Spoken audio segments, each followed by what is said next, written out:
As I sat here reading the memo, I was reminded of memories I hoped would never surface. Amy! My ever-loving and faithful cheating ex-wife is now the head of my department, my immediate superior. What an irony of fate. I should have known something like this would happen, but I was just glad to be out of the marriage. Now it's come back to haunt me tenfold. Amy said I was a heart attack just waiting for a time and place, and she was right. My doctor warned me, but I didn't pay much attention to it, thinking that what I was doing wasn't so bad. After all, everyone works hard to provide for their family, don't they? I knew Amy was ambitious, that she had many needs and wants. Take that huge mansion we lived in, the pool in the backyard, the country club membership that dusted in a drawer of her home office that neither of us had time to use, and it was my job to provide, or so I'd been raised. The once love of my life would now be running my life again. This was the final step that brought me out of my apathy, as there was no way I could even consider working under her. Not after finding out how many men she had had, and maybe she was still working under them. I finished tucking the last pieces into the box and picked up my resignation letter, leaving the office for the last time. Tossing the letter, cell phone, car keys, and credit card on Megan's desk, I commented, "It's been a pleasure working with you, Megan. I really wish you the best. You are a very valuable employee, and I want to thank you for all your help. Take care of yourself and don't let that bitch mess with you. If she bothers you, I authorize you to use me as a threat to get a fair resolution." So you're leaving, Sam?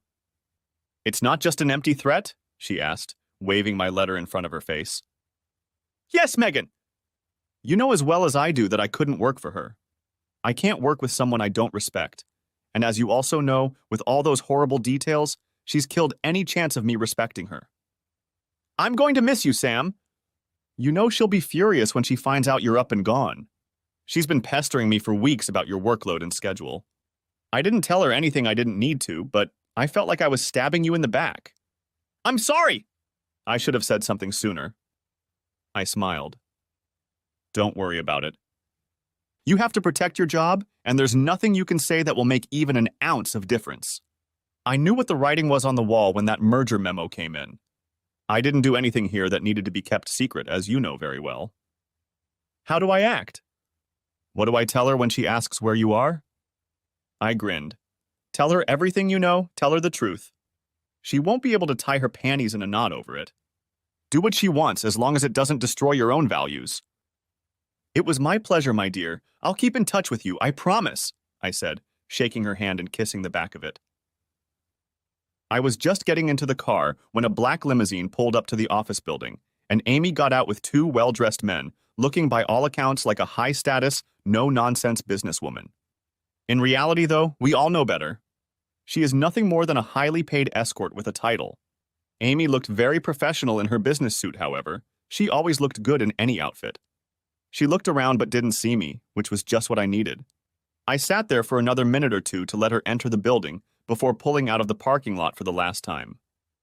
I had already settled my affairs, sold what I needed to sell, and put everything else in storage. My doctor said I needed a change of scenery, and I finally decided to take his advice. I spent the next 3 months traveling, sightseeing, and taking a break from the stresses of work. Eventually, I found myself in a small town located on this side of the void. The climate was temperate, the residents were friendly, and the fishing was excellent. I rented a small 3-bedroom cottage with a workshop annex next to the lake with an option to buy. It had everything I needed to start a new life. Sitting on the back porch, sipping a cold drink, I wondered for the first time how Amy had taken my disappearance. I decided to call Megan the next day to see how my sudden departure had been received. Hey, Megan, it's Sam. How's it going in the salt mine? Sam! It's so good to hear from you, or I was beginning to worry that you'd vanished off the face of the earth. I laughed out loud, sitting on my deck and watching the water lazily beat against my personal pontoon. Not completely off, but the view from here is spectacular, to say the least. Wish you were here. How's it going out there? Oh my goodness, Sam. You certainly know how to launch a cat amongst the pigeons. Amy was on a roll. She was going through the company like a packet of salt, and layoffs were happening left, right, and center. Kevin Paxton quit last week after a confrontation with her. I don't know what it was about, but she moved him from the logistics department to the archives department. Essentially moved him to a windowless office in the basement, and as you can imagine, Kevin couldn't stand it, so he tendered his resignation and left.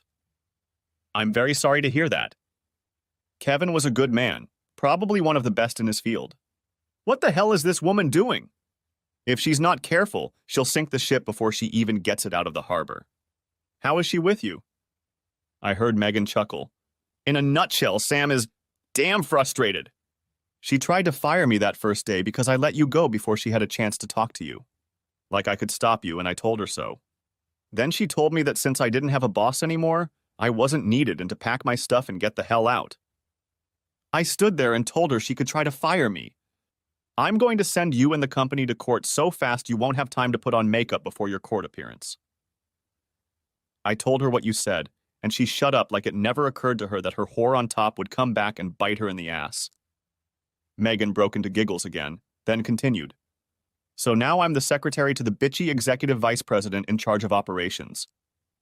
I guess it has something to do with keeping your enemies closer than your friends.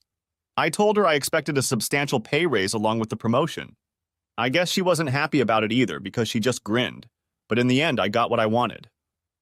Megan was telling me all the latest gossip. On the one hand, I was pleased that my leaving had affected Amy's plans. Don't get me wrong, I changed my life for my own good because it was something I had to do, and Amy's appearance was the kick in the ass I needed to end my procrastination. This latest event was the icing on the cake, so to speak. Still, I was worried that it would eventually affect everyone else, and that wasn't part of my plans. The next morning I was out of sugar, so I decided to stop by a small store nearby. Their lot borders mine and there is an open paddock in between. As I exited the store, I almost bumped into a young couple, and after apologizing, I saw a severely horny woman in her early 20s standing behind the counter. Can I help you? She asked, as the baby made herself known, whimpering irritably, just as a couple of cars stopped at the gas pumps out front. The woman sighed. Where the hell is Jillian when I need her? I smiled and asked, Can I help you? My name is Sam and I live nearby. I think Junior needs to be fed and I just need some sugar. I don't have anything special, so if I can help until you're done or until Jillian gets here, I'd be happy to. Why don't I take care of the ones in there and you take care of your baby in the meantime? The woman smiled and replied, My name is Vivian, and I would be very grateful for Sam's help. I got out and took care of the travelers while they filled their tanks. I washed the windshield and generally chatted with them. And when I got back from the road and put their money next to the cash register, another customer just walked in and started looking around the store. I took the time to walk over and chat with him. What can I do for you, sir? Just looking at your choice of fishing rods, he replied. I'm on a business trip and I had to take my car in for repairs, and it looks like it's going to be an all-day job. I figured I'd do a little fishing to pass the time. I noticed he looked like a businessman, and it could have been me in his shoes as recently as a year ago. He was about to buy some cheap rods and reels, and I asked, Do you fish a lot? The guy shook his head. Not really, though I'd like to if I could find the time. I smiled. I was good at that, and then proceeded to convince him that buying something more expensive would dramatically increase his chances of catching fish and having more fun on his vacation. I dealt with a dozen other shoppers before Vivian could get her daughter in her seat after feeding her. Thank you so much, Sam. Why is it that things only get busy when you can least afford it? Bessie doesn't usually fuss at this time of day, and Jillian is always already here. I grinned. To explain it, I'd have to explain quantum mechanics, and since I have no idea what quantum mechanics is, you'll just have to make an educated guess.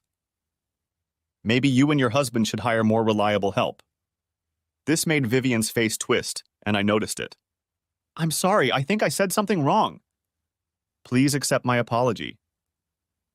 Vivian looked at me with sad eyes with a single tear frozen in the corner of them. Sam, it's not your fault, but I'm a widow. Vivian told me that her husband Greg was in the Army Reserves and had been killed during maneuvers. She told me that the truck he was in had flipped over and died. The worst part is that Greg didn't even know he was going to be a father. Bessie was most likely conceived the night before he left. Vivian wiped the tears from her face with the back of her palm and continued. I think he would have been a good father. He had so many ideas, and this place is one of them. Vivian waved her hand, pointing to the store and the land it was located on. Over the next few weeks, I made it a habit to go to the store and help out whenever possible. I know what you're all thinking, and you're probably right. Vivian was a beautiful woman, and my hormones hadn't been satisfied in a long time. But more than that, it gave me back my sense of self-worth. What hurt me most was the realization that Amy's infidelity showed that she didn't need me, and that she didn't think I could adequately provide for my family, and that she didn't believe or trust my abilities. That was the last insult I had to endure. I think Vivian saw my need to give back, and although she never asked me for help directly, she never refused if I offered and always remarked how much she appreciated my support. I started to feel good when we spent time together, and she was fun, caring, and grateful, which was fine with me. I was on my way home after another day's work at the store when my cell phone broke into my thoughts. Hi! You're lucky you're not Secretary Sam. You wouldn't last a day with your phone manner! A woman's voice purred in my ear. Hi, Megan, I'm sorry, but you caught me off guard for a minute. It's almost 7 o'clock at night. Do you have something urgent? Megan sobered up and stated, I had to wait until I got home to call because I don't know if that bitch boss is tapping my work phone or not, but I didn't want to take any chances. And Sam, that's exactly why I'm calling. You need to be on your guard. I'm calling to warn you. She put a private investigator on your tail. She asked me to put him on to you, and I really can't not do it and keep my job, but I figured if I warned you, you could lay low and go undetected for a while. I sighed. Has this woman made it her personal mission in life to harass me to the grave? I don't know, Sam. All I know is that she's at her limit. She spends terrible hours trying to turn this place around, and I think it's taking its toll on her. She looks 10 years older and has put on a good dozen pounds. Well, she can't be pregnant. Well, maybe she could be, but not by me anyway. I heard Megan giggle again on the other end. No! I'm pretty sure it's from overexertion. Too many comfort trips to the freezer for ice cream, I'd say. You can see it in her face and the top of her arms. She's starting to bloat. She's frantic to find you and has assigned the task to me, citing that it's my fault that you left before she had a chance to talk to you. Jesus Christ! Good! I can see that ignoring her is useless. Here's what I think you can do. Give her a week, then go to her with a fake report saying they couldn't find me, but are sure the cell phone is genuine. Then tell her you already called and convinced me to talk to her. Megan must have heard the excitement in my voice. Are you sure, Sam? I really don't feel like doing this with you. Don't worry about it, Megan. You need to look after number one, and then you can guard my 6 like you did. I appreciate your efforts, but don't put yourself in the line of fire. A week later, Megan texted me the morning before she left for work. PH No 2 BB2 Day. Be ready for call today sometime? I saw the post and chuckled at the acronyms. BB? Bitch boss? No? No. Ooh, number? Damn these young people and their high technology. Then I thought about what I was going to say to her. Nothing came to mind, so I decided I'd cross that bridge when I got to it. As promised, the call came in. I got Amy's cell phone number and answered, Yes, Amy, what do you want? Amy must have been caught off guard by my slurred phrase and short greeting. What's that bitch my secretary been up to? I hung up. My phone rang again. Damn it, Sam. I hung up the phone again. The next time it rang, Megan quickly answered, Are you going to talk to her or not? I grinned. Tell that bitch to keep a polite tongue in her head the next time she calls, and she'll manage to get more than 2 words out. I'm sick of her trying to lord it over me. Megan chuckled. My pleasure, Sam. I'll talk to you later. 5 minutes passed between talking to Megan and the next call. Sam? Yes, Amy, what do you want? Another pause then. Can I talk to you for a minute? I'm listening. Another pause. Megan cried on your shoulder? What did she say? Megan is a very capable girl, and it doesn't matter what she said to me. That girl, your so-called secretary bitch, is the only reason you're talking to me right now, and if I were you, I'd be kissing her ass in gratitude for her help. So I'm going to ask you again, what do you want? I thought I heard a sigh. I'm sorry, Sam. I'm just a little cranky lately. I know that Megan has been doing a good job, and I appreciate it, I really do. I knew Amy was trying to diffuse my irritation, and wondered what could have made her give up so quickly. Get to the point, Amy. You still haven't told me what you want. I heard Amy suppress a small sob. I really need to talk to you, Sam. I need your advice. I thought we were going to work together here. You know, as a team, but you quit and disappeared before I could explain it to you. I snickered irritably. I saw what the writing was on the wall, Amy. Once I saw the message that your company had bought out mine, I didn't see the point in staying and being humiliated again. So now that we've sorted that out, have a happy life, Amy, but I doubt I'll see you here since I no longer revolve in your circles. Goodbye. No, please, Sam. Please listen, I really need to talk to you, but not over the phone, but face to face. I know I probably don't deserve it, but I'm begging you. Just half an hour, 30 minutes to pitch my idea, and then I'll leave it up to you. Amy was almost crying into the tube when she finished. Please, Sam, I don't know who else to turn to. I gritted my teeth. All I wanted to do was hang up the phone and forget that I'd ever gotten involved with this woman in the first place. For a long time, I struggled with myself. Okay, Amy. But I'm not going to run after you, so if you need to talk, you're the one who should meet me at my office. I'll make arrangements with Megan, and she'll let you know when and where. I disconnected the phone before Amy could answer, half expecting her to call back, but the phone never rang all night. Amy was annoyed. Why do I have to go through all this with Megan? Why can't you just give me Sam's address and let me go alone? Megan gripped the steering wheel so hard her knuckles turned white. For the last time, Amy, this is because Sam wants you to. You have to see him. He doesn't want to see you. In his words, and I quote, my way or the highway, her choice.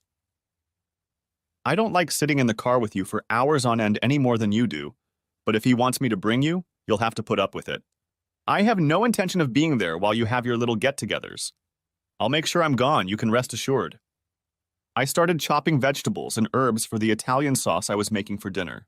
Megan had called 30 minutes ago to let me know that it was less than an hour before they arrived, which meant they'd be here in about 20 or 30 minutes. The last thing I wanted was for Amy to feel comfortable while she was here, but if I was busy while she made her argument, it would put her at a disadvantage. 15 minutes later, I heard a knock on the front door. It's open, come in! Well, don't you look completely at home? Remarked Megan with a genuine smile. I giggled at her quips. Hi, Megan! It's good to see you too. You look good. Looking in her direction, I saw Amy standing behind her looking visibly worried. Amy! That was all I said, but noted how Megan assessed her health. At a glance, I noticed the bags under her eyes as well as her weight gain. Megan's assumption of 10 pounds may have been a little bitchy, but it wasn't that far from the truth. I'm dying for a drink, Megan countered, giving me a friendly hug and a kiss on the cheek. You're not looking too bad yourself, so the country air seems to suit you. There's wine, beer, or Coke in the fridge if you want a treat. To prove my point, I held up my grubby hands. Would you like something to drink? I cast a glance at Amy. Amy couldn't help but notice the cold tone in my voice and lowered her head slightly, realizing for the first time that this meeting was going to be more difficult than she had anticipated. Hi, Sam, and thanks, wine would be nice. Megan's right, you look good. Megan opened a bottle of white wine, poured 2 glasses, and handed one to Amy. Which way from the end of the world? I want to admire the view, she indicated with a wave of the hand she held the bottle of wine in. I'll leave you two alone, but remember, she said, pointing the bottle in my direction. I'm not here to bury dead bodies or clean up a crime scene, so behave yourselves. I smiled when I heard Megan say I'd fall off the edge of the ground and pointed to the back door, commenting, You won't have to worry with me. There's a fishing rod on the deck if you want to try your hand at it. Megan rolled her eyes. Not likely. I wouldn't know what to do with him even if I caught him. With those words, she slipped out the door, leaving Amy and me to chat. Take a load off and tell me why you're here. I pointed to her chair and went back to chopping herbs. Amy hesitantly sat down in the chair and looked around, trying to find a way to lighten the mood. Nice place you have here. Small, but nice. I tensed up. My irritation at her presence here was starting to come out. This isn't small talk, Amy.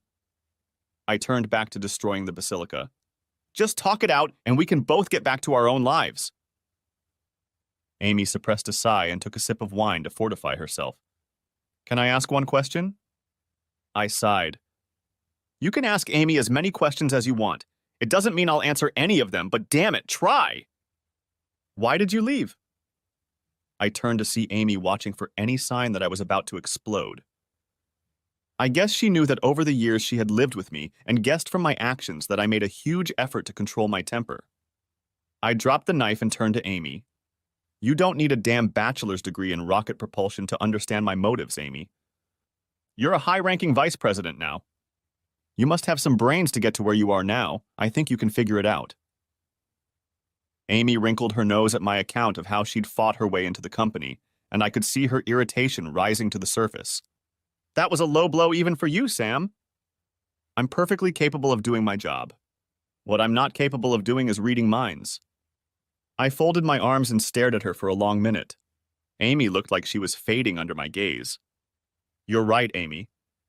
You're not a mind reader, and there aren't many, if any, but to be effective in a job like yours, you need to be able to read people, to understand and guess their motives. That's what a good manager does. He finds the talents of his employees and utilizes them for the good of the company. That doesn't mean he does it with malicious intent. It has to be a win-win situation. Do you really want to know what I think of you and your talents, Amy? I saw a shiver run down her spine at my question. She was sure I was going to answer, and I was sure it wouldn't inspire her confidence. But I guess she decided she needed to keep the conversation going to have any chance of getting what she needed. She squared her shoulders. Okay, Sam. I'll bite. What do you think of my corporate talents? I almost laughed out loud at Amy's pathetic attempt at teasing me and went back to cooking. You're a bulldozer, Amy. You have the finesse of a bull in a china shop. That statement took her by surprise, and her open mouth said it all. Of all the things she thought I would say, this wasn't even on the list. Bulldozer? That was all she could say for a minute or so, and then, would you like to elaborate on that statement? I smiled inwardly as I continued to chop. Yes, Amy. Bulldozer! You take the most direct path to your goal, which may not even be the path of least effort, and you don't analyze the situation. You don't look around and ask yourself who you can help, who will help you. You don't think about anyone but yourself.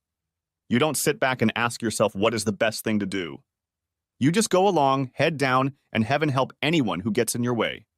That is why you are in the unenviable position you are in. You have burned bridges behind you and trashed the ground before you. As I listened to my rant, I saw a tear glisten in the corner of her eye. For the first time since I'd known her, she was at a loss. No, I don't want to. That was all she managed. Her weak reply said it all. Everything I did was for Sam and me, but your ego made you overlook it. I realize I hurt you, and I've told you 1,000 times I'm sorry for that. If you just stick around, I could have let you in on my plan. You still haven't told me why you left.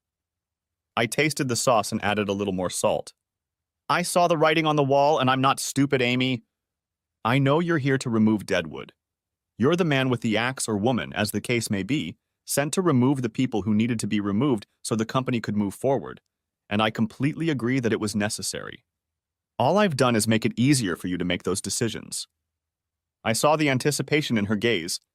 This was what she wanted the conversation to be about.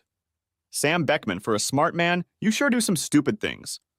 I had no intention of firing you, and if you had any semblance of intelligence, you would know that. Like I said, what I did for us. I did it so you could see all your dreams come true. That's a good trick. It tugs at my heartstrings and strokes my ego at the same time, but I never said she wasn't good at stroking. I was just annoyed that she was still stroking. I can't count the number of times we've sat in the kitchen at home with you and talked about how the fools at the top are bringing the company to its knees with their mismanagement. I believed in you, Sam. I believed in you when you said you could get the company back on its feet. Now I have the opportunity to help you turn your ideas into reality. I knew you could do it, and I worked my ass off to give you a chance. I went out of my way to tell my bosses that I could take your company to a big profit. And what did that get me? Ah! Now it's the "it's all your fault" gambit. You've abandoned me to my fate without even giving me a chance to tell you what's on my mind. I keep fighting, spending long hours doing what you say can be done. All I need is a little help from the one and only man I've ever loved. It's you, Sam. I need you. The two of us can sit back and reap the rewards of our union. I love you, and this is our future arrow. I'm not stupid enough to think we'll get back together, although I dream about it all the time. No. I see now that if we work at it, we can have a good business relationship and be happy. So, what do you say? How about we call a truce, start working, and together show them that we are a force not to be trifled with? Amy took another sip from her wine glass and leaned back in her chair. She seemed content to let me stand there and listen without interrupting. But now her fervor had died down, she'd made her point, and the next step was up to me. I had finished making the sauce while Amy was giving her speech and was now putting the water for the spaghetti on to boil, and the only thing I had time to think about were Julius Caesar's last words, Et tu, Brutus? Betrayal! These were the first thoughts that occurred to me when I first learned of her whoring for company and the reasons she had given. For all that Amy was very good-looking, one thought kept me on my toes, and those 3 words encapsulated her past and present actions. Good, Amy. A good manager considers all aspects and then decides on the best course of action. Let's say I buy into your so-called brilliant plan. What makes you think I can be of any use to you? Amy's eyes flashed with annoyance at my question. I suppose it was obvious to her. I've already told you that I believe you are up to the task, and that you have the credibility within the company to enlist the support, so to speak, of the soldiers. They trust you and respect your opinion. All the blocks you have faced in the past have been with upper management, and they have been swept away by my coming in as VP. I don't understand what you're saying? I smiled sadly at Amy's naivete. You don't see that your very appearance at the helm has negated my effectiveness in attracting support. But I'm not surprised! And the reason I say that is because you refuse to believe you've done anything wrong. Others see it differently, Amy. I saw the concern on Amy's face as I continued. Have you ever wondered why you have difficulty finding support for your ideas? The rumor mill has done a more than adequate job of informing all employees about your business practices and ethics, and I might add, without a word from me. A mask froze on Amy's face. I was stepping into territory she wanted to leave alone. All they see is a whore who's worked her way to the top, opening her legs to anyone who might help her climb another rung on the corporate ladder, leaving more deserving employees to scavenge scraps in her wake. They know you are the cuckold in our marriage, and it kept me from working there until I realized that I kept my dignity and their respect the day I ended the relationship and divorced you. If I took you up on your offer, I would effectively be telling everyone that everything you did was fine, and now instead of a cuckold husband, I would be turning myself into a cuckold employee.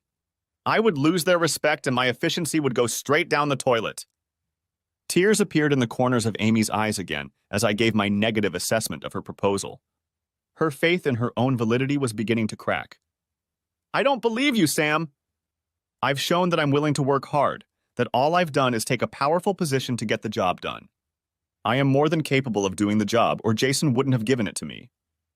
I shook my head, my anger and irritation turning to sadness.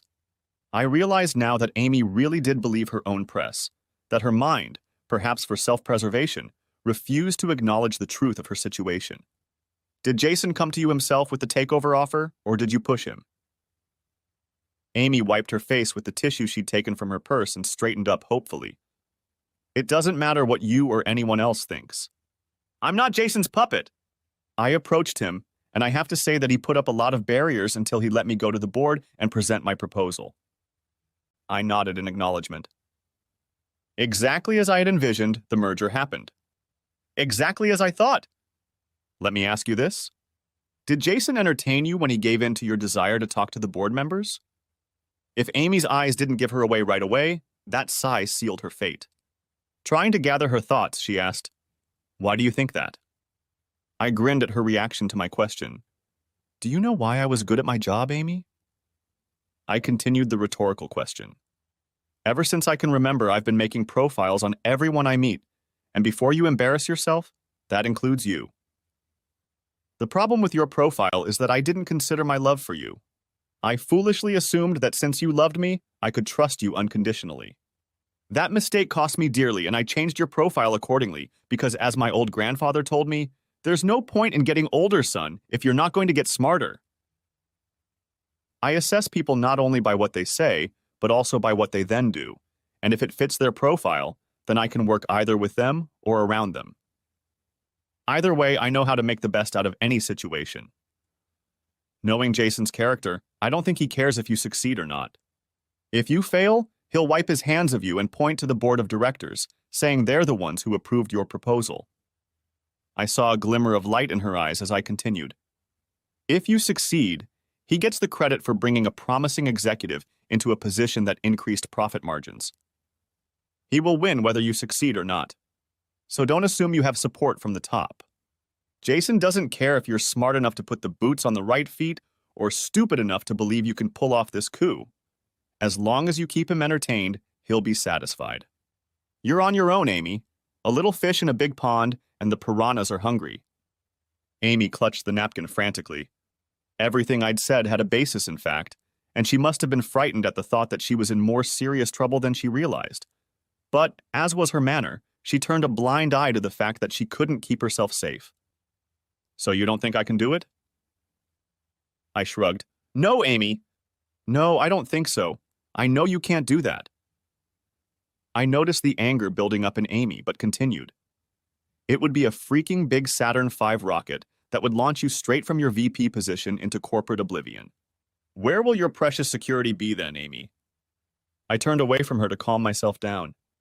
From what I hear, all you managed to do while you were there was spin your wheels and create so much smoke that everyone else is struggling to do their jobs.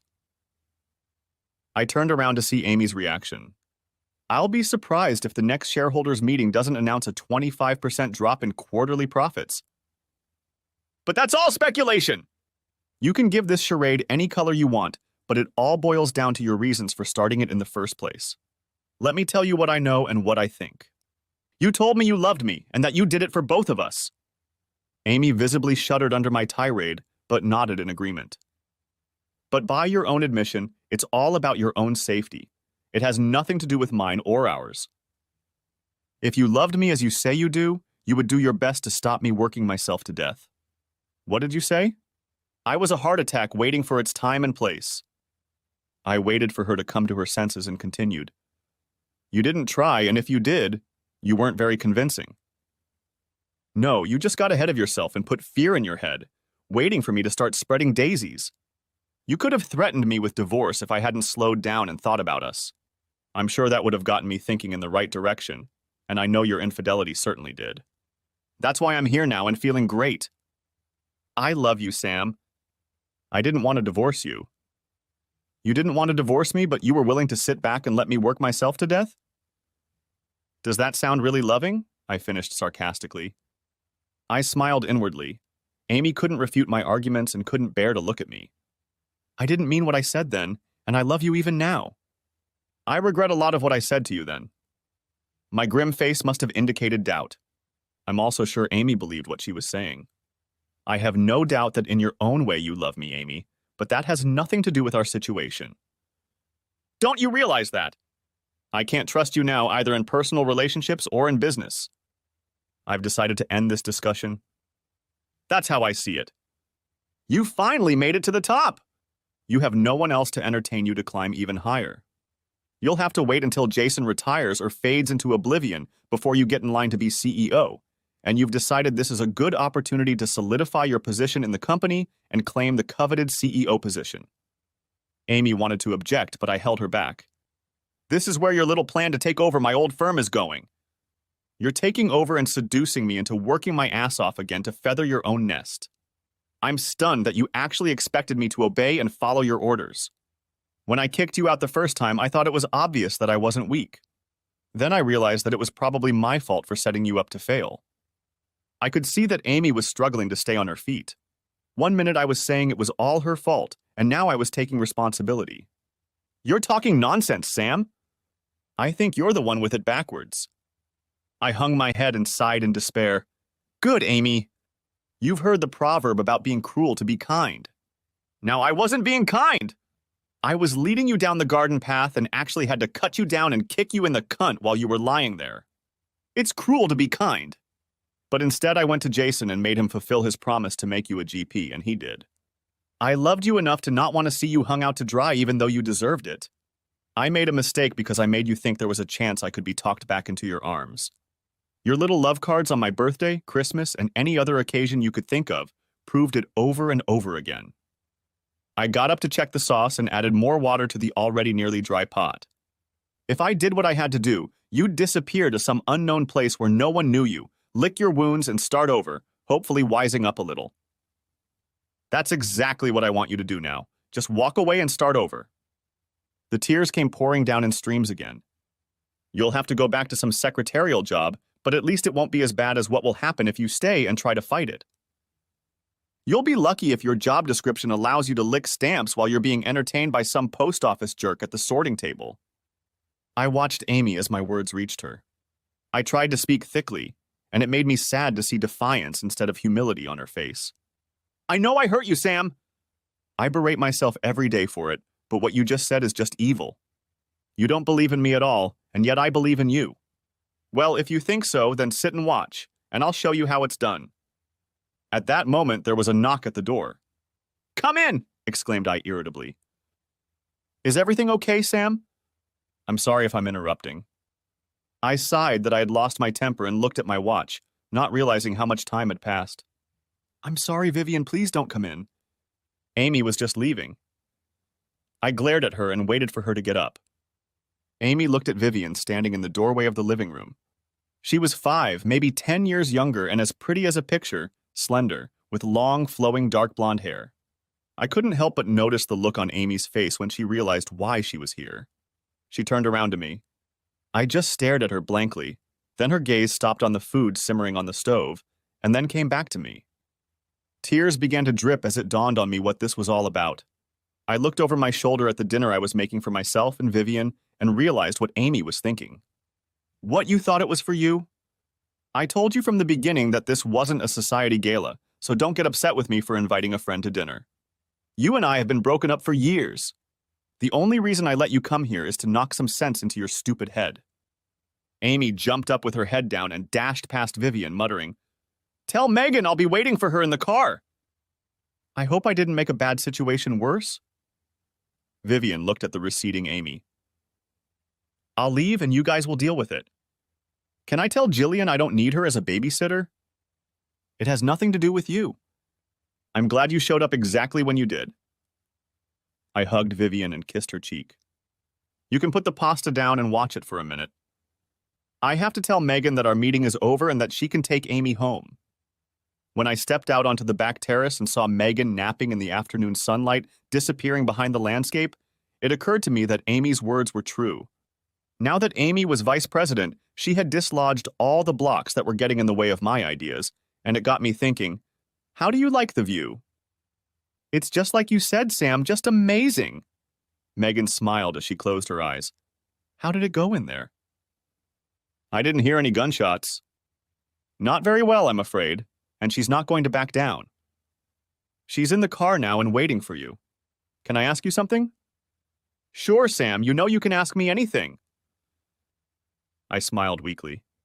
How do you see your future at work? How ambitious are you, Megan? Megan's eyes widened at such an unusual question. I'm not quite sure what you're getting at, Sam. But if that's what I'm thinking, I'd like to get Amy's job first. She rose from her chaise. I know I can do it and do it well, but I don't intend to compromise my virtue to get it. Why do you ask? I lowered my head in thought. I think it's time to put an end to this 3-ring circus. Then I spoke with grim determination. Can you hook up Kevin Paxton and meet me in town? Say in 3 weeks, because I might have an offer for both of you. Megan nodded in agreement. I led Megan back into the cottage, and she saw Vivian standing at the stove. Poking me in the ribs with her elbow, she whispered, Now I see why Amy ran away from here with her tail between her legs. You old dog! The look on Megan's face made me smirk. She's gorgeous, and I'm sure she's been the final nail in the lid of Amy's coffin.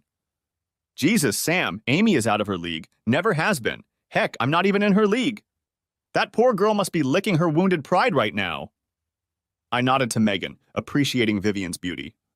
And she's just as gorgeous on the inside. Vivian looked up when I introduced Megan. It's nice to meet you. Sam seems to have so many women in his life that I'm not sure he has room for me, she said hesitantly. Megan chuckled. Don't worry about the other women you'll see Sam with. He's the only man of that you can be sure, sweetheart. And as far as I can tell, he's got his eye on your ass. You better watch your 6. Sam can be a real Casanova when he targets a woman worthy of his interest. I don't know what Megan meant by that. I have not been around her in any social situation for her to make such a statement. I could feel my face reddening. I think you've said enough for one night, Megan, and it's time to leave. I was nudging her toward the front door when she looked over her shoulder and made one last salvo. If you're smart, Vivian, you won't let this guy out of your hands. Kissing me on the cheek one last time, she bid me farewell. Be smart. I'll see you in 3 weeks. Vivian and I sat at the Merlot on the back deck and watched the waterfowl swim by carelessly.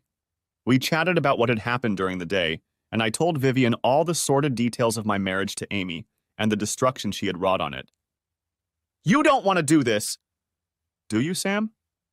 I shuddered at what I was about to do. No, Vivian, you're right. I don't want to do this, but it has to be done. I can't sit back and let everyone there lose their jobs because I took the easy way out. As much as it pains me, I don't have a choice. Vivian was silent for a while, but then declared, If you must know, Amy still holds a candle to you. I looked at Vivian and almost laughed. I knew that before, but I don't think so now. Not after what I said to her this afternoon. I was tearing into her as hard as I could, but I don't think it made any difference. Vivian smiled. For all your toughness, it's obvious you care about others, Sam, including Amy, and believe me, we women really appreciate that quality in our men. I had nothing to reply to that, so I went back to devouring my beer. Vivian patted my arm to reassure me. If I'm not wrong about you, I'm sure you'll do the right thing for everyone. I nodded with a grim premonition. But I'm afraid not everyone will think so. You didn't make her bed, Sam. She did, and now she's going to have to lie in it, and there's nothing you can do about it. Vivian was silent for a minute or two, and I was deep in my own thoughts when she caught me off guard. Speaking of beds, when are you going to show me yours? To say this statement came out of the blue is an understatement, and it took me by surprise. Huh? Vivian chuckled. Megan told me that if I wanted to claim you, I'd better not stick my feet up. What did she say? If you're smart, Vivian, you won't let this guy out of your grasp. Well, that's me grabbing onto someone I think is worth holding on to. So you're interested in more than just platonic relationships? I know it sounded like I was a fresh out of high school teenager tasting the water. I didn't mean to make a mistake. As you can see, my track record with women isn't very promising. I had a hard time looking her straight in the eye when I said that. Vivian giggled. You're blushing, Sam. My ears erupted in flames of fire, and a sheepish grin appeared on my face. You sure know how to make a guy feel stupid. I rubbed my face and eyes with both hands, more to regain control of myself than to feel tired. That day when I walked into your store and saw you looking absolutely shattered and accepted my help, I felt like a knight in shining armor coming to rescue a damsel in distress. The smile on her face was priceless. You were my knight on his trusty steed that day, and you still are. Vivian leaned over and kissed my cheek affectionately. From that day forward, I have depended on you. Now I understand why you've taken pity on me all these months. Vivian stopped, seeing the look of confusion on my face. It must have been hard for you when Amy showed you weren't needed? Well, if it's any consolation, I need you, Sam. I haven't been this comfortable and relaxed since Greg died. Yes, it's a man thing. Amy didn't understand it, and I couldn't explain it either. Vivian patted my arm to reassure me.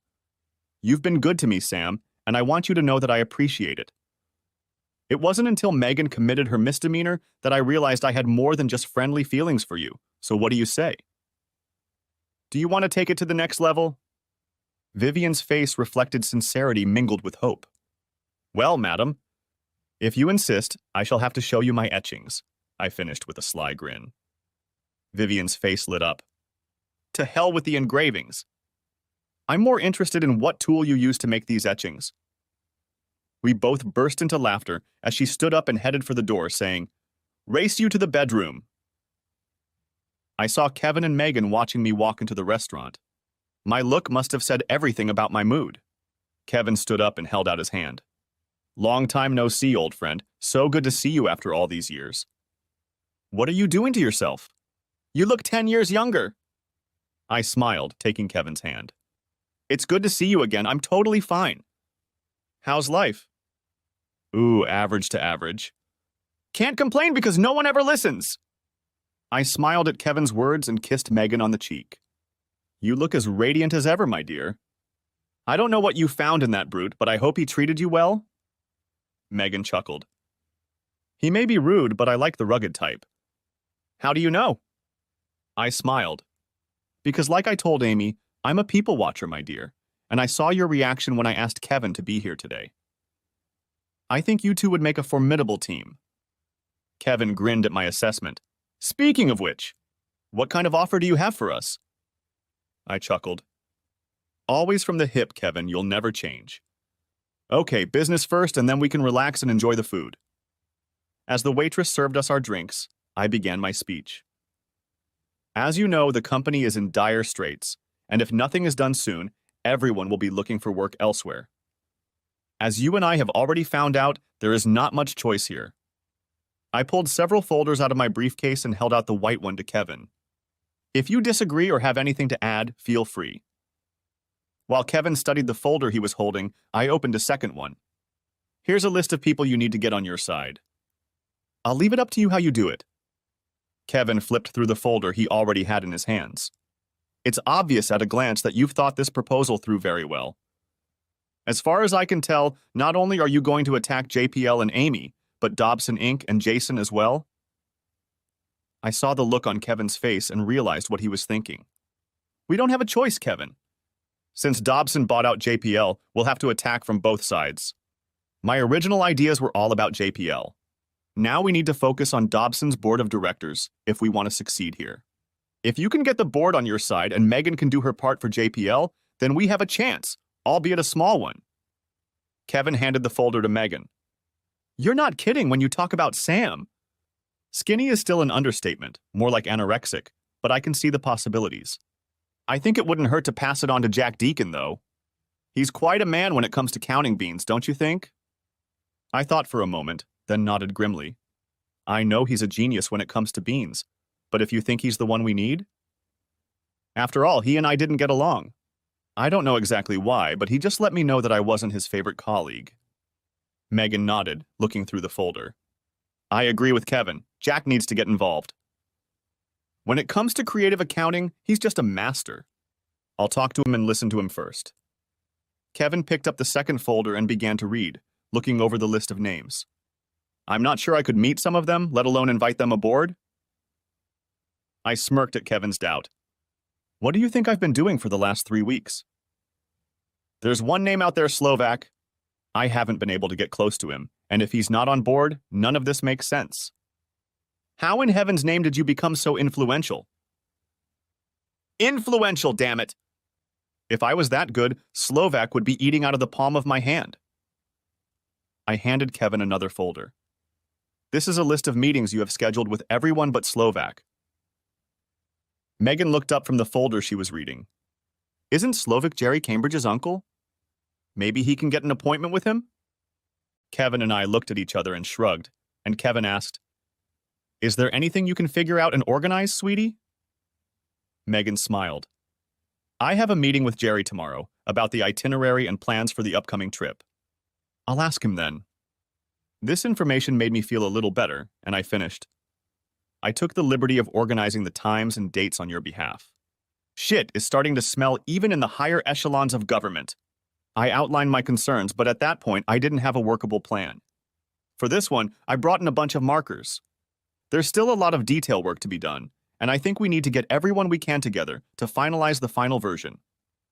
Megan shook her head. I can't believe Jason didn't see all this happening. Ooh, he knows it's going to be okay, I scoff. I think he just doesn't care. He's gotten a scapegoat, and Amy's in for a horrible surprise when he drives a knife into her back. Megan wrinkled her nose sympathetically.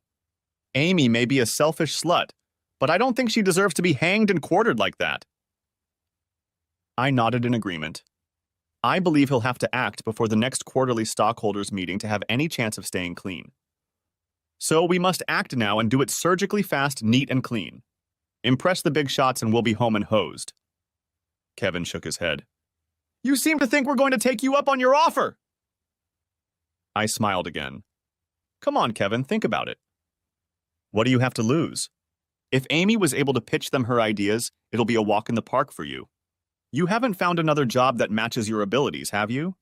I know you have a beef with Amy. I'm also pretty damn sure Jason is definitely not on your Christmas list. I nodded to Megan. And that little minx seems to believe in you as much as I do. I'm sure you'll take the piece between your teeth and run with it. Hell, I've already done all I can do, and all you have to do is bring home the bacon. Kevin laughed along with Megan. All tied up with a neat pink ribbon, he stated sarcastically. Megan frowned. What about Jason? He's not giving up without a fight, and I'm sure he has the support to destroy this ship before he can even get the first shot off, she noted, looking through the second folder. I wrinkled my face in an evil grin. Leave that bastard to me! You won't even see him, let alone deal with him. All you have to do is keep Amy busy so she doesn't realize what's going on and do something stupid like commit professional suicide while destroying everyone else. A smirk appeared on Megan's face. She's the last of our worries. After your conversation the other day, she has her head so far down that she doesn't know what day it is. Vivian stung her, and she's vowed to prove you wrong. I can tell you, Sam, you really messed with her head. I've had to interfere with a lot of her proposals to head office just to make her look a little competent. Kevin, Megan, and I enjoyed our meal while discussing our plans. As we said our goodbyes, we arranged to meet again in 2 days with other people to discuss the final version. The meeting was heated, to say the least. Megan and Kevin had gathered a half-dozen conspiratorial friends to help bring the puppy home. Jack Deacon was just one of them, and as I predicted, Jack was hostile from the start, though he sat and listened to what we had to say. Let me see the financial packet, he demanded, and we all waited, breathless, as he ran his finger across the page, amazed at the speed with which he could add and subtract. This is utter nonsense, Beckman. There's no way you can substantiate these numbers. I looked at him, and my first reaction was to fly off the handle at his negativity, but I replied, managing to contain my anger. They're just estimates, projected approximations. Deacon smiled sarcastically. Don't quit your day job, Beckman, and I've seen more accurate weather forecasts from the Weather Bureau. It's time to put up the money! I told Amy I knew my way around difficult people, and it was put it out or shut up time. Listen, Deacon, can I call you Jack? I know we haven't seen each other since Amy unconventionally took over, but I know you're good at what you do, and that's why you're here. You're the best there is! I could see his chest heaving, and I was sure I was on the right track. Jack grinned understandingly. I may seem like a mere laborer to you, but I'm not so socially inferior that I don't understand being patronized. I gritted my teeth in annoyance. I know that sounded patronizing, but it doesn't make my words any less true. I looked around the room, addressing everyone present. What are these people going to do when the next shareholders' meeting rolls around? I myself don't give a damn whether you agree with this proposal or not. I can leave and go back to my life out of town, and let you guys go back to figuring out how to get in line for unemployment. You're a genius when it comes to numbers, Jack. You're in a position where you can get a job on short notice. But what about them? We need you to do your thing, get creative, and make those projections work. I could see the gears turning, and aside from a feeble attempt to indulge his conscience, he looked concerned. So this isn't some scam to move your wife up the corporate ladder? I smiled sadly and grinned, shaking my head. So that was his claim on me. No, Jack, definitely not. She's my ex-wife, and she'll be lucky to shuffle papers in some dark, windowless room if we ever manage to pull this off. I made a mistake when I divorced her. I should have burned the bitch, but I didn't, and I regret where it led. I'm here to try to right that wrong. Whether this takeover works or not, both her and Jason will be a thing of the past. I guarantee you that, Jack replied, looking around the room and then looking through the folder once more. You know, Sam, I've been doing so much and so little for so long that now I have the full opportunity to do everything with nothing. He looked up with a grin, a mile wide on his face. What's the deadline for this miracle to be ready? I looked at Kevin. I need it by 3 o'clock tomorrow afternoon, he replied cautiously. Holy shit, he snapped back with bulging eyes. I'm fine, Kevin, but I think even God would have a hard time sorting out this mess by then. We all looked at each other, and I started to worry that my brilliant plan might just go down the drain. What he said next threw me, and likely everyone else in the room, into confusion. I want a sign on my desk that says God if I pull this off, joked Deacon. After a moment's thought, Kevin grinned. I'll personally engrave it, and everyone will kneel at your feet and pay their respects if you bring me those figurines by 3 o'clock tomorrow. Everyone present, including me, breathed a sigh of relief. Okay, folks, we're burning the midnight oil. Call whoever you need to apologize to and get to work. Megan came up to me and asked if I could invite some of the girls from the typing group to do collation and gophering. It's your choice, Megan. Show us what you can do. I'm only here to help with any questions you might have, but it's up to you now. I explained, holding out my hands to show that I was handing over control to her. Oh my God, she exclaimed, glaring at Kevin. Sam's right, honey. You need to pull yourself together and show everyone that they can rely on you in a crisis. Kevin and I stood back as Megan took a deep breath and got to work.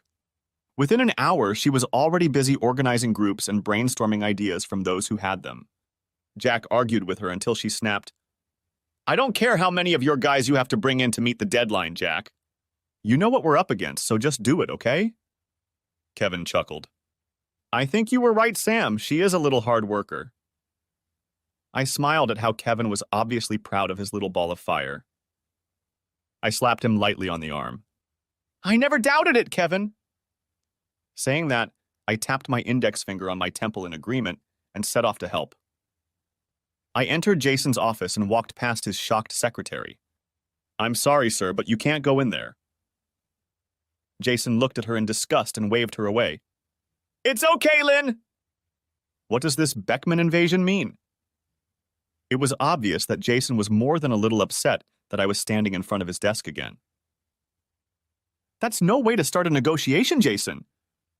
I would have thought a man of your caliber and business acumen would know when to be a little more contrite. There was a mask of menacing ingratiation on my face. Jason sat back and waited for me to continue. I, on the other hand, didn't need to bother letting him think about what was coming next, knowing full well that in a battle of wills, the first one to speak was the loser.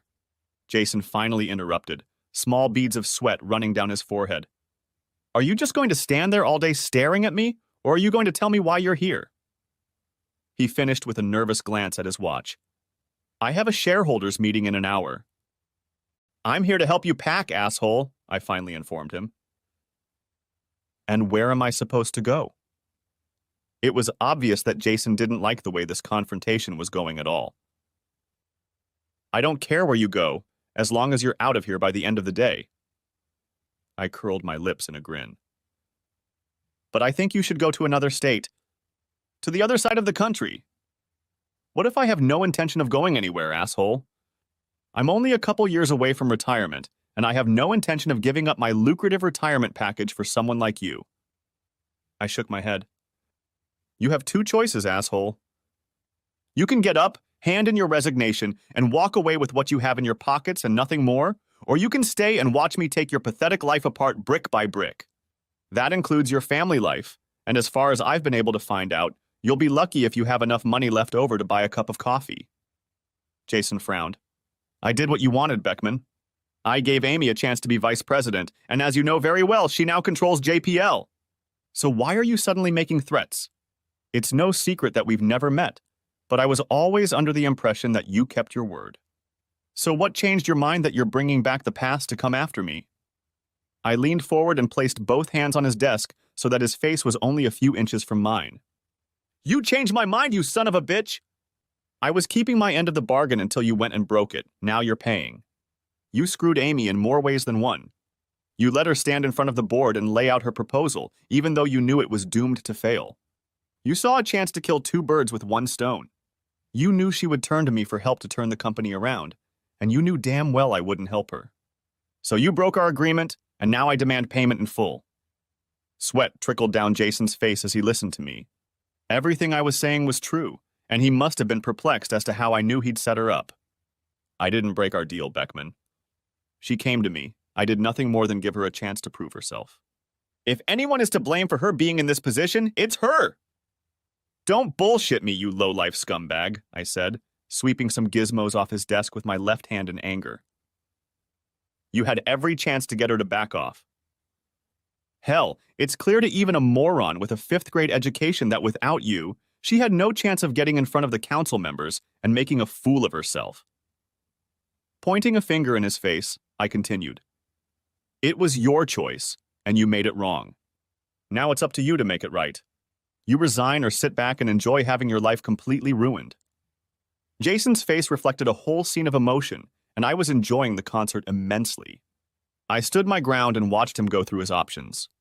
I highly doubt you have the necessary data on me to do what you're threatening to do. I was tickled to watch as he mentally tried every door and found it securely locked. Do you really think I've been sitting on my ass for the past few years? Not only do I have all those low-down affairs you were involved in before you ruined my marriage, I've dug up others over the years. Corporate fraud and embezzlement, not to mention two. It was just a bluff. But I figured since he was so corrupt, it wasn't unreasonable to assume he'd have more irons in the fire. Choice, Jason. Jail or retirement? I watched his eyes dart around the room as it dawned on him that the only door I'd left open for him was his office door, and it was waiting for him to leave. Kevin Paxton is talking to your board of directors at this very moment, and he has a prospectus that will turn your world to shit. And when I leave here, I'm going to head straight over there and hand everything I've got over to your cuckolded ass.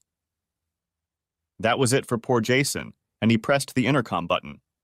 Lynn, come here with a pad and pencil. I need to type a letter right away. I walked over to his wine cabinet and poured myself a scotch. You don't have to stay, Beckman, you win. I'll be gone by the end of the day. I was sipping my drink when Jason's secretary walked in and sat down at the desk to take dictation. No problem, Jason, buddy. I don't have anything urgent at the moment. I'd be happy to drop off an email for you.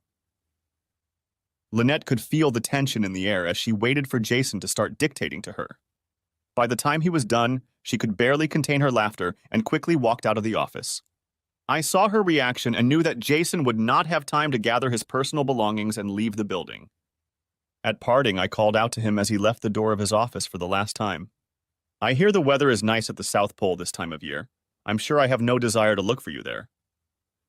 Oh, and Jason, have a good day. Lynette returned a few minutes later and put her arms around my neck. Thank you, Mr. Beckman. Thank you so much. I recoiled back in confusion. Wait, lady, what am I being thanked for? Tears came to Lynette's eyes as she calmed down. Jason tried to blackmail me. He's been hitting on me.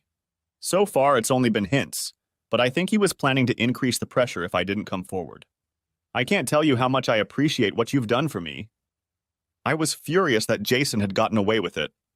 I was right. Amy had served her time, and Jason was looking for a replacement. I decided that perhaps Jason had finally decided his fate, and now his marriage was in jeopardy. If all goes according to plan, he will only ask you to do your job as best you can. He is a fair and honest man who values the loyalty of his employees. Lynette gave me another kiss on the cheek. You're now forever on my Christmas list anyway, and I'll try to talk my husband into naming our next son after you. She grinned. Thanks again for your help. She held out the envelope to me. I must say that never in my life have I had so much fun typing a letter as I did this time. I walked into the same office Jason walked out of 6 months ago. Good morning, Lynn. Is the boss home? Good morning, Mr. Beckman.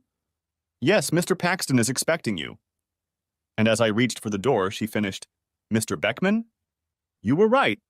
He's everything a secretary could want from a boss. Thanks again. I grinned as I opened the door. My pleasure, Lynn, and call me Sam. Mr. Beckman was my father, I grinned. Lynette chuckled and waved at me. So how does it feel to be the CEO of one of the most profitable companies in the stock market at the end of the last quarter? I asked, sinking into one of the comfortable office chairs. Sam, you old bastard! Where the hell have you been? How the hell are you doing? I can't tell you how much I appreciate what you've done for everyone here, especially Megan and me. She still pinches herself every morning to make sure it's not a dream. I raised an eyebrow interestedly. Ooh, really? And how do you know that for sure? You mean you wake up next to her? Is there a mini-merger planned here? Joked I. Kevin shrugged. Right now we're still in the negotiation stage, but a deal is likely in the near future. I'm sure Megan would love to have you come to the signing. And from what I hear, you have a little filly you're nursing as well? I burst out laughing. Same thing, and that's exactly where I was. You had a business to save, and I had a business to build. Vivian certainly has a good upbringing, a fine thoroughbred if I've ever seen one.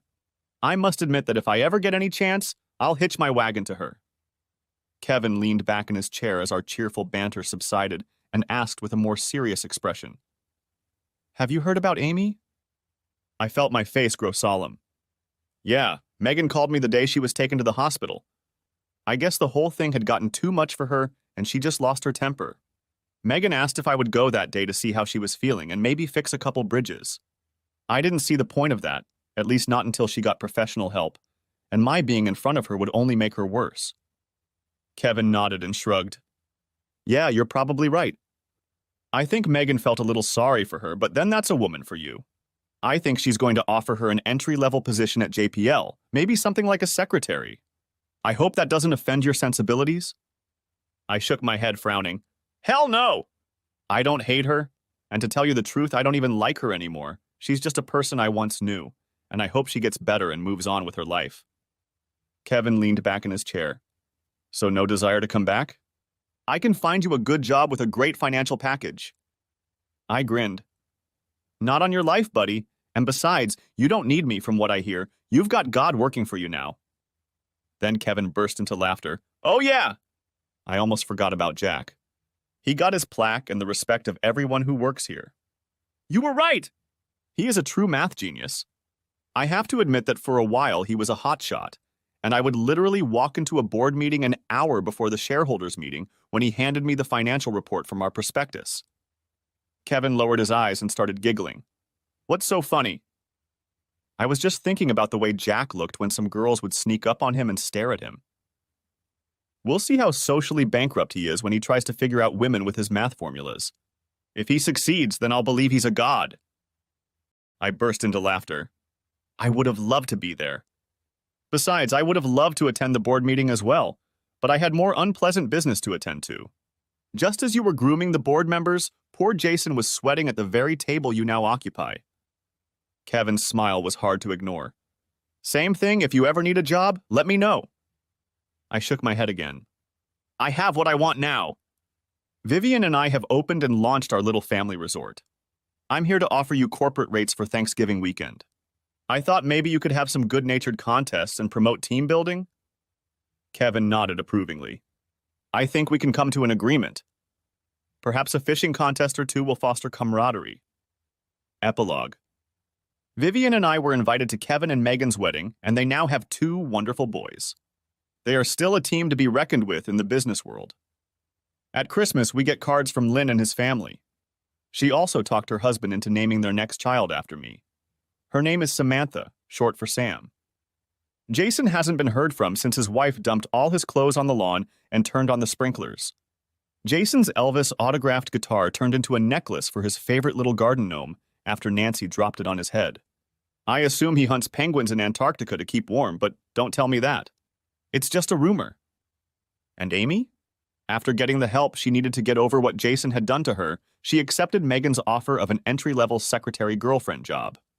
She sold the ridiculously luxurious mansion, leaving her with enough money to buy a modest apartment within walking distance of work. She'll never be part of an elite business environment again, but she has her own home to pay for, even if she has to work to support herself until retirement. I talked to her at the corporate Thanksgiving party they had at the lake.